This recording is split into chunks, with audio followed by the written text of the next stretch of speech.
ஜோதிடம் அறிந்து கொள்ளுங்கள் நண்பர்களே. முதலில் சனி பகவானை பற்றி நன்றாக தெரிந்து கொள்ளுங்கள். ஜோதிடத்தில் அனைவரும் பயப்படும் ஒரு கிரகம் என்றால் அது சனி பகவான். சனி என்ன கொடுப்பார்? அவருக்கு கடவுள் விதிக்கப்பட்ட விதிகளின்படி அவரிடம் இருப்பதைத்தான் கொடுப்பார். அவரிடம் என்ன இருக்கின்றது? ஜோதிடத்தில் முதன்மை ஒளி கிரகமான சூரிய பகவானிடம் இருந்து அவர் ஒளி வெளிச்சம் படாத இடத்தில் வெகு தொலைவில் கடைசியில் இருக்கின்றார் என்பதை தெரிந்து கொள்ளுங்கள். அதாவது கருமையான இருட்டில் இருக்கின்றார் என்பதை தெரிந்து கொள்ளுங்கள். நவகிரகங்களுக்கு ஒவ்வொரு வேலை என்று பிரிக்கப்பட்ட பொழுது சனி பகவானுக்கு கொடுத்த வேலை கருமையான உடல் உழைப்பு செய்யும் பணிகள் அனைத்தும் சனி பகவானை சேரும். ஆகவே சனி தசை வந்து விட்டால் ஒருவர் உழைப்பதற்கு பயப்படவே கூடாது. ஒரு ஜாதகம் வலுவாக உள்ள ஒருவருக்கு அவருக்கு கீழே வேலை செய்யும் 10 பேர் முதல் 1000 பேர் கொண்ட தொழிலாளிகள் அமைவதற்கு சனியின் ஆதரவு அவர் ஜாதகத்தில் இருக்க வேண்டும். உங்களுக்கு கீழ் வேலை செய்யும் மிகப்பெரிய தொழிலாளி கூட்டத்தை கொடுப்பவர் சனி பகவானே. அந்த சனி நுட்பமாக சுபத்துவ வலி இல்லாமல் பாவத்துவமாக இருந்தால் உங்களையும் உங்கள் தொழிலாளியுடன் வேலை செய்ய வைப்பால். அடுத்ததாக சனி என்றால் மந்தன், ஒரே இடத்தில் ஒரு ராசியில் 2.5 வருட காலம் நிற்பவள்.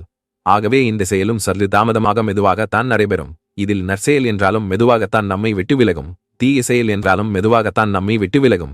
அடுத்ததாக சனி என்றால் கும்பல், அதாவது பெரும் மக்கள் குறிக்கக்கூடியவர் சனி பகவான். ஒரு அரசியல்வாதிக்கு அவருக்கு ஓட்டு அளிப்பதற்கு பெரும் மக்கள் கும்பல் தேவை.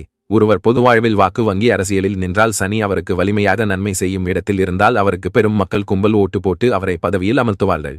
அரசியல்வாதிகளின் ஜாதகத்தை பாருங்கள். அவர்களுக்கு சனி சுப கிரகங்களின் பார்வையில் சுபர்களின் வீட்டு சுபத்துவமாக இருப்பார். அதேபோல் ஒருவருக்கு 1 லட்சம் ரூபாய் பணத்தை ஒரே தவணையில் தரமாட்டார். 1000 பேர் 100 ரூபாய் கொடுத்து 1 லட்சம் ரூபாய் அவருக்கு கொடுக்க செய்வார். அல்லது 10 ரூபாயாக 10,000 பேரை கொடுக்க செய்வார். இன்னும் உதாரணம் சொல்லப்போனால் ஒருவர் ஒரு தொழிலை செய்து ஒரே தவணையில் 1 லட்சம் ரூபாய் லாபம் பார்ப்பார்.